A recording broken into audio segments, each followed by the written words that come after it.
माँ बीणा पाणी को नमन करूंगा और दिव्यता, सभ्यता और भव्यता की इस त्रिवेणी को भी नमन करूंगा। जय हो। वाह। और मैं चाहूंगा कि आप सभी के आत्मरंजन और मनोरंजन के लिए जिस भागीरथ ने ये सरस काव्य गंगा इस धरा पर उतारी है, उस भागीरथ के सम्मान में भी एक बार जोरदार तालियां बजाएं सम्मानीय टुक्कड़ जी के सम्मान में। क्या बात। और एक और आपसे आग्रह करना चाहूंगा कि इस आयोजन के सूत्रधार मेरे अनुज भाई मयंक चतुर्वेदी और साथ में उनके कंधे से कंधा मिला के चलिए दीपक भैया, हमारी बहुरानी प्रीति चतुर्वेदी के लिए भी इसने आशीर्वाद की ताली उठे। ऐसी नहीं, कमजोर तालियां नहीं होना, जोरदार तालियां होना। बहुत बढ़िया। और चूंकि ये व्यासपीठ है दीपक भैया, जी जी, यहाँ से परम श्रद्धेय आचार्य जी के मुखारबिंद से ज्ञान भक्ति की गंगा प्रवाहित हो रही है जी, तो मैं भी मेरी बात भक्ति से शुरुआत करूंगा। साफ साफ। जितनी देर मेरा गला सांस देगा आपके बीच में रहूंगा। दीपक भैया टाइम का लिमिटेशन। आप तो पढ़ो पढ़ो, बस भक्ति कम करना, क्योंकि रोज भक्ति होनी है यहाँ। नहीं, अलग प्रकार की भक्ति सुनेंगे भैया, आपको आनंद आए। अच्छा, पत्नी की भक्ति कर। अब सुने आप कि नवरात्रि का समय आने वाला दीपक भैया जी, अभी आने वाला है और नवरात्रि में भक्ति का सैलाव आ जाता है और 10वें दिन से भक्तों में बदलाव आ जाता है। 9 दिन तक दिखते हैं माँ काली के दरबार में और 10वें दिन से दिखते हैं महुआ वाली की कतार में। तालियां कमजोर है। वाह वाह वाह। 9 दिन तक कहते हैं जय माँ शेरा वाली, जय माँ शेरा वाली, और 10वें दिन से दे महुए वाली, दे महुए। 9 दिन तक कहेंगे जय माँ चंडी, जय माँ चंडी, जय माँ चंडी, और 10वें दिन से दे मछली मटन की हंडी, दे मछली मटन। वाह भैया, वाह वाह वाह, बहुत बढ़िया। क्या अरे है? अरे सुधर जाओ रे पाखंडी। आहा, सही बता रहा हूँ कि एक बार मैं और मेरे मित्र, मैं नाम नहीं लूंगा नहीं तुम समझ जाओगे दीपक शुक्ला जी की बात कर रहा हूँ। तालियां एक बार भैया, बहुत बढ़िया संचालन कर रहे हैं। तो मैं मजाक कर रहा हूँ भैया। हाँ मैं समझ रहा हूँ आप। मैं और एक मेरे मित्र जो है इंदौर से लौट के आ रहे थे, तो सीहोर में आके वो बोले दीपक भैया कि गुरुजी आप गाड़ी में बैठो, मैं जरा सब्जी लेके आ जाऊं। तो मैंने कही मैं बैठा हूं, तो वो सब्जी लेके वापस आए, देखे तो उनके हाथ में जो है एक पन्नी में एक टमाटर और एक ककड़ी भैया। तो मैंने कही ये क्या है? तो बोले ये तो चखना है। तो मैंने कही तुम्हारा तो सोमवार का व्रत है। तो वो बोला तभी तो फलियारी चखना लाया। तालियां कमजोर है। अरे वाह भाई वाह वाह, ये बढ़िया है। तो फिर मैंने कहा भैया ये क्या दूसरे हाथ में ये दारू? तो वो बोले देखो गुरुजी बात ऐसी है कि आप लोग व्रत में अंगूर ठूस लेते हैं, हाँ, और हम लोग व्रत में अंगूर का जूस लेते हैं। हाय हाय वाह। तो मैंने कहा समझ गया पूरी बात कि सोमवार का व्रत टूट जाए चलेगा, पर प्रतिदिन सोमरस लेने का व्रत नहीं टूटना चाहिए। वाह। तब दीपक भैया 2 पंक्ति जन्म लेती है कि संकल्प मजबूत हो, वही बात, कि संकल्प मजबूत हो तो विकल्प तो कई मिल जाते हैं। हाँ, संकल्प मजबूत हो तो विकल्प तो कई मिल जाते हैं, और व्रत में भी बेवड़े दारू को फलों का जूस बता के पी जाते। वाह, जिंदाबाद। ये बात तो साफ बात थी भक्ति की।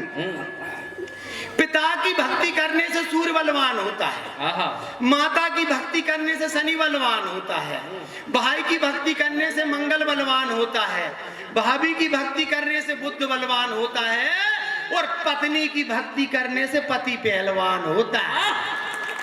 क्या बात है। घर में घमासान नहीं होता है। हाँ, सही मानना दीपक भैया हाँ, कि घरवाली को बस में बिठाकर ही आप कह सकते हो कि घरवाली बस में है।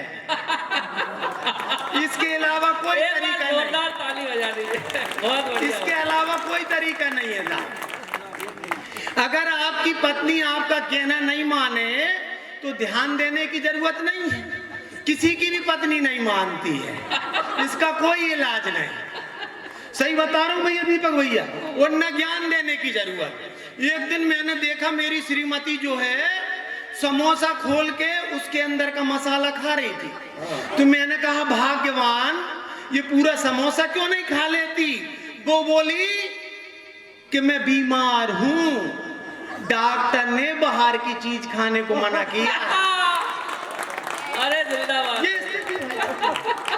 एक दिन मैंने उससे कहा, सही बता रहा हूं भाई साहब, एक दिन मैंने उससे कहा कि मेरी शादी के लिए दूर दूर से रिश्ते आए थे। वो खटाक से बोली, हाँ नजदीक रहने वाले तुम्हारे सारे लक्षण जानते हो। ये स्थिति भाई। एक दिन उसे मैंने इम्प्रेस करने के लिए एक बात कही दीपक भैया। क्या दुख है यार। एक दिन इम्प्रेस करने के लिए एक बात कही उससे कि मैं तुम्हारे लिए अपनी जान भी दे सकता हूँ। वो खटाक से बोली कि जान तो कोई भी दे सकता, तुम तो मेरे साथ जी के बताओ। ये स्थिति एक दिन हुआ क्या दीपक भैया? ताली एक बार। एक दिन हुआ क्या दीपक भैया, मैं नाराज हो गया उससे। उसने एक बार मनाया, मैं नहीं माना। उसने 2 बार मनाया, मैं नहीं माना। उसने बार बार मनाया, मैं नहीं माना। तब उसने एक कवि को कविता के रूप में समझाया। स्वागत। उसने कहा कि एक बार रूठे तो रब रूठे। सुनना दीपक भैया, एक बार रूठे तो रब रूठे, 2 बार रूठे तो दिल टूटे, 3 बार रूठे तो जग छूटे, और बार बार रूठे तो उठा डंडा जमा साले में जब तक डंडा न टूटे। अच्छा, ये वही भाभिया ताली बजा रही है जो डंडा उठाती है। ये तो प्रीति भाभी ने सबसे पहले उठाई ताली। ये स्थिति दीपक भैया। जब ज्यादा घमासान हो गया तो मैंने कहा चल हट, तेरे जैसी 50 मिलेंगी। वो खटाक से बोली कि इतने के बाद भी मेरी जैसी चाहिए तुम्हें। वाह भाई वाह। ये स्थिति मजा आ गया। ये स्थिति। पर इतने के बाद भी कहूंगा मैं भाई साहब दीपक भैया, इतने के बाद भी कहूंगा, अगर हमारे पति पत्नी के झगड़ा हो जाता है तो सही मानना भाई साहब, मैं उसके पास नहीं जाता, वो मेरे पास चल के आती है और घुटने पे चल के आती है और आके कहती है कि पलंग के नीचे से निकले आओ, अब नहीं मारूंगी।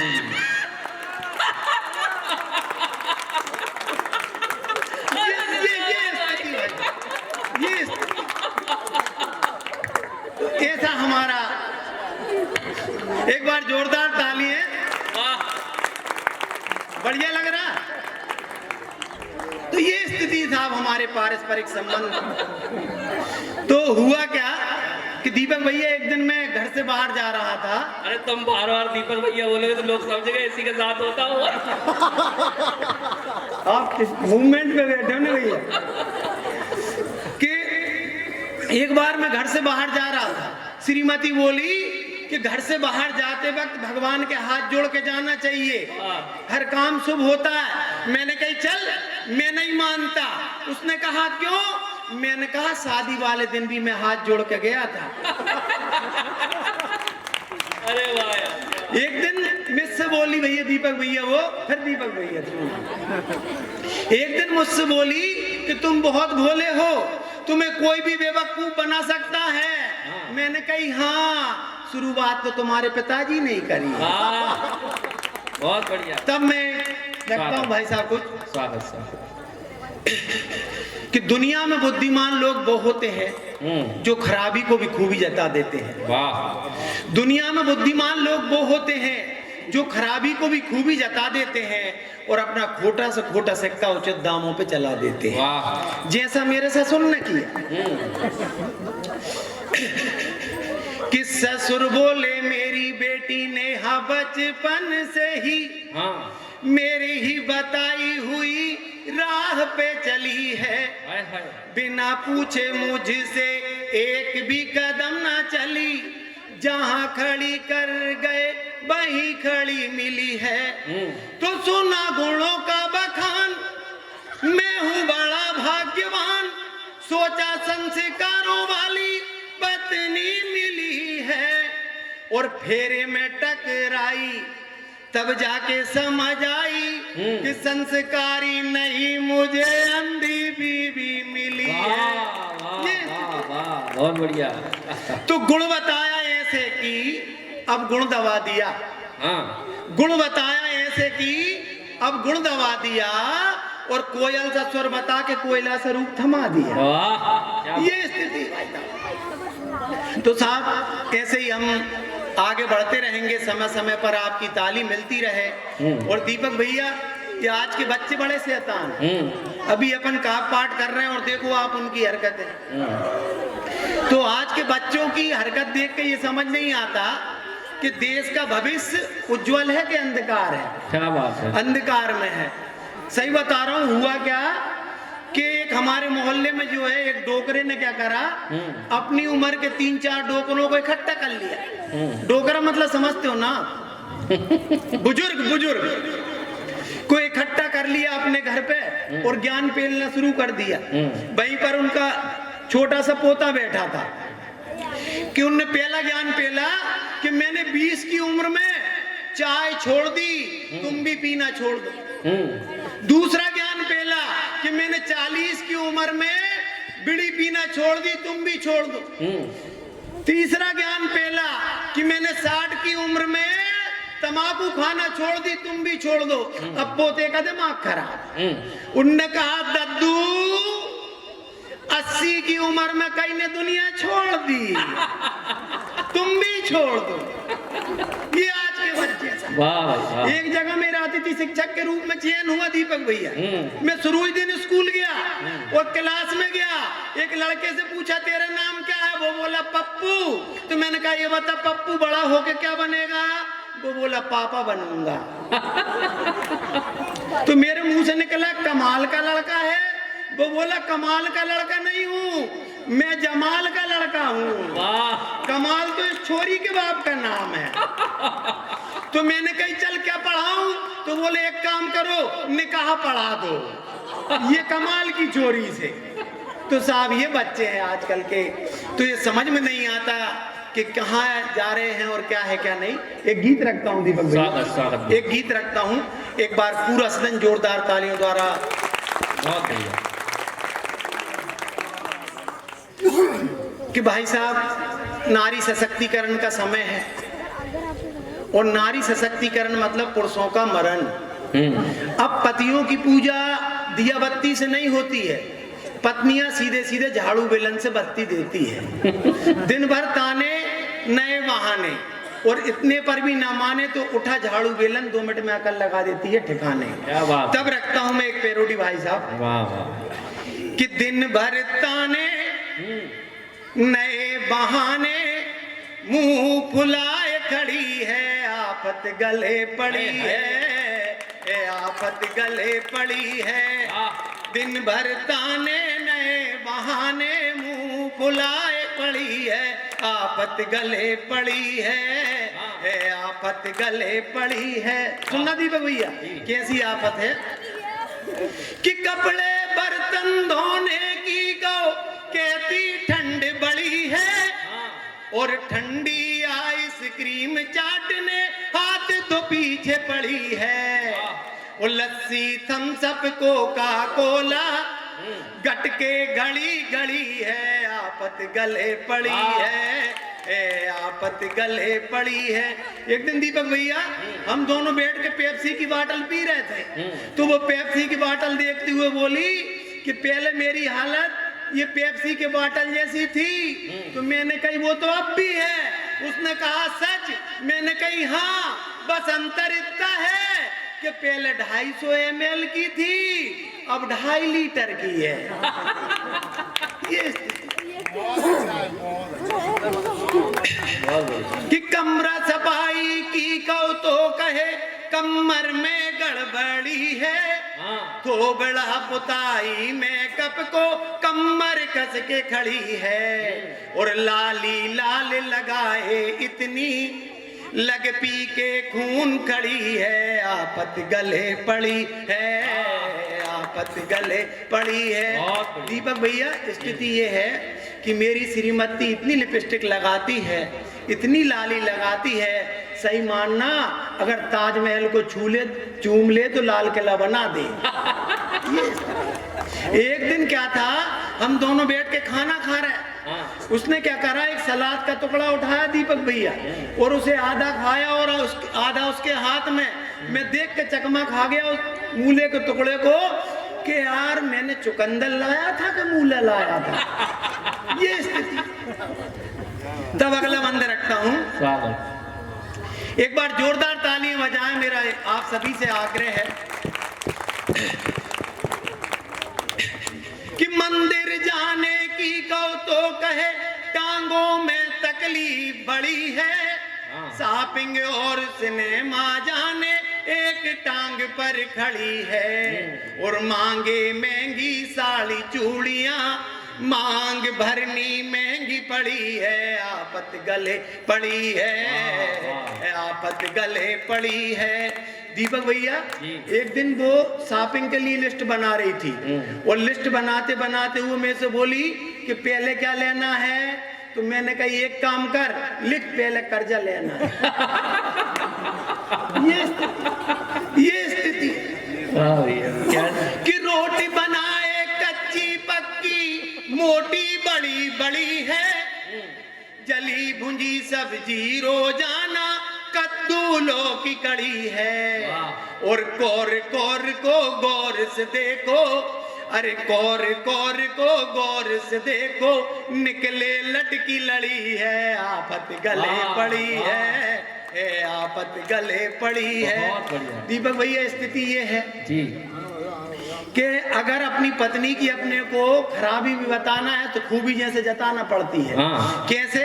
एक दिन मैं खाना खा रहा था, मैं उससे बोला खाना खाते खाते कि तेरी जुल्फे भी काबिले तारीफ है। हाँ। उसने कहा सच में? मैंने कहा हाँ, तेरी जुल्फे भी काबिले तारीफ है, और सब्जी में नमक मिर्ची हो ना हो पर ये जरूर शरीक है। वाह, ये स्थिति भाई साहब। तब अगला बंद रखता हूं कि फट फट गुस्सा फूटे जैसे लगता बम की लड़ी है, पर आए सैलरी जिस दिन उस दिन लगती फुलझड़ी है। आए सैलरी जिस दिन उस दिन लगती फुलझड़ी है, और चाय बिन मांगे मिल चाय समोसा मुंह में दे रबड़ी है, आफत गले पड़ी है, आफत गले पड़ी है। दीपक भैया 2 मिनट की कविता और सुना, आपका आदेश हो। सुनाइए सुनाइए। अभी तक मैंने हास्य की कविता रखी और समय ज्यादा हो रहा है। हमारे देश पर, हमारे मंच पर हास्य के वरेण्यम सिद्धहस्त सम्मानी संतोष सागर जी विद्यमान हैं, इन्हें भी हमें सुनना है। और मेरा सौभाग्य है कि मुझ अकिंचन को यहाँ इनके समक्ष, जैसे दीपक भैया ने कहा कि कविता के विश्वविद्यालय है, इस विद्यालय में मेरी भी कविता रखने का मुझे सौभाग्य मिला। मैं इनकी गरिमा में उपस्थिति को नमन करता हूँ भाई साहब। और दीपक भैया बहुत अच्छा संचालन कर रहे हैं, और मैं अब चाहता हूँ कि शांत रहें, और मैं एक बहुत अच्छी कविता रखने जा रहा हूँ दीपक भैया कि सभी माता शक्तियों से मेरा आग्रह है कि इस कविता को जरूर सुने, और मेरे पीछे जो साहित्यिक रत्न विद्यमान है उनसे मैं आग्रह करता हूं कि एक बार श्रोताओं के सम्मान में जोरदार तालियां बजाएं कि आर्थिक, धार्मिक, सांस्कृतिक, आध्यात्मिक दृष्टि से सर्वगुण संपन्न परोपकार की पर्याय गौ को हम माता तो कहते हैं दीपक भैया, पर उस माता के साथ हम बेटों सा नहीं अपितु कसाई से भी बदतर व्यवहार करते हैं। बिल्कुल बिल्कुल। उस हमने वेद तो पढ़ लिए पर उस सर्व वेदोमयी की हम वेदना नहीं पढ़ पाए। क्या बात है। दुख दर्द तो देख लिए हमने, उस देवता तो देख लिए उसके अंदर, पर उस सर्व देवमयी के हम दुख दर्द नहीं देख पाए। तब उस बेजुबान की व्यवस्था और उसके प्रति बेमनुष्यता को मैं बड़े सरल शब्दों में कविता के माध्यम से रखना चाहता हूँ। स्वागत भैया। कि अंग अंग देवों का वास है, अंग अंग देवों का वास बेआवास दिखाती है, और पहली रोटी की अधिकारी कूड़ा कचरा खाती है, और पहली रोटी की अधिकारी कूड़ा कचरा खाती है। आपकी तालियां कमजोर है भाई साहब। जब मैं उसकी वेदना रख रहा हूं तो तालियों में कमी नहीं रहना चाहिए। कि घरों में जिनके गाय रहे बेघर देवाले हो जाते हैं, भक्ति शांति खुशी बरसती, दूध दही सब खाते हैं। अरे दूध दही खिलाने वाली, अरे दूध दही खिलाने वाली कोई दुनिया खाती है, और पहली रोटी की अधिकारी कूड़ा कचरा खाती है, और पहली रोटी की अधिकारी कूड़ा कचरा खाती है। और मित्रों, ये हमारा भ्रम है कि गाय को हम पालते हैं, पर की गाय हमें पाल देती है। ये जीवन भर दूध पिलाने वाली माता होती है, और इसका स्थान जननी के समकक्ष होता है, क्योंकि ये हमारा सृजन से विसर्जन तक सुधारती है। बेतरनी के रूप में इसकी मात्र पूंछ को स्पर्श करने से हम भवसागर तर जाते हैं भाई साहब। क्या बात है, वाह। तब अगला बंद रखता हूं कि सेवा करने से गाय की जब तक तीरथ सारे हो जाते हैं, सकल मनोरथ सिद्ध होते, मुक्ति दर खुल जाते हैं। तो मुक्ति के दर खोलने वाली, अरे मुक्ति के दर खोलने वाली खुद दर दर ठोकर खाती है, और पहली रोटी की अधिकारी कूड़ा कचरा खाती है, और पहली रोटी की अधिकारी कूड़ा कचरा खाती है। और ओम से समूचे मंत्रों की शुरुआत होती है। ओम में ब्रह्मांड की सारी शक्ति विलीन होती है, और वो ओम शब्द गौ के मुख में समाहित होता है। क्या बात भाई साहब, हम जगत जननी और जन्म देने वाली माँ को भी हम माँ कहते हैं, और वो माँ शब्द भी हमें गौमुख नहीं दिया है भाई साहब।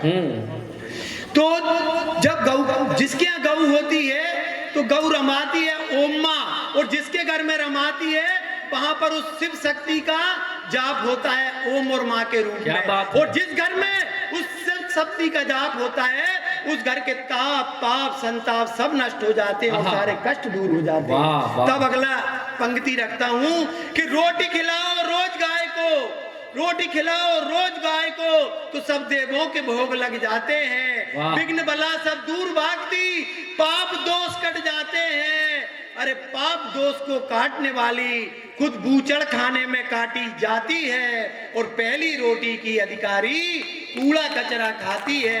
तब कहना चाहता हूँ कि गाय को माता कहने वाले हम हिंदुस्तानियों की नियत में स्पष्ट खोट नजर आती है, और अगर गाय माँ है तो फिर बूचड़ खाने में कटती और सड़कों पे दर्द से लोटपोट नजर क्यों आती है। अरे इसके शरीर पर लगी चोट ही हमारी कथनी और करनी में चोट दर्शाती है। और सच कहा जाए तो यहाँ की जनता को गाय केवल दूध और नेता को वोट नजर आती है, नेता को वोट नजर आती है। और अंतिम चार पंक्तियों के द्वारा मैं स्थान ग्रहण करूंगा, तो मेरा सभी से आग्रह है कि मुझे जोरदार तालियों इसने आशीर्वाद प्रदान करके मुझे, अगर मैंने ये पंक्ति एडवांस आपने पेमेंट कर दिया, जब मैं अगर ये पंक्ति आपके उसके लिए कह दी हो मैंने, तो आप मुझे इसने आशीष द्वारा विदा करना कि जिसे कहते हैं हम माता उसे हमको निभाना है, पिलाती दूध जो हमको उसे खाना खिलाना है। अरे तड़पती आज गौ माता सड़क पर जान देती है, उसे अब राष्ट्र पशु का भी हमें दर्जा दिलाना है। भारत माता की, भारत माता की, गौ माता की।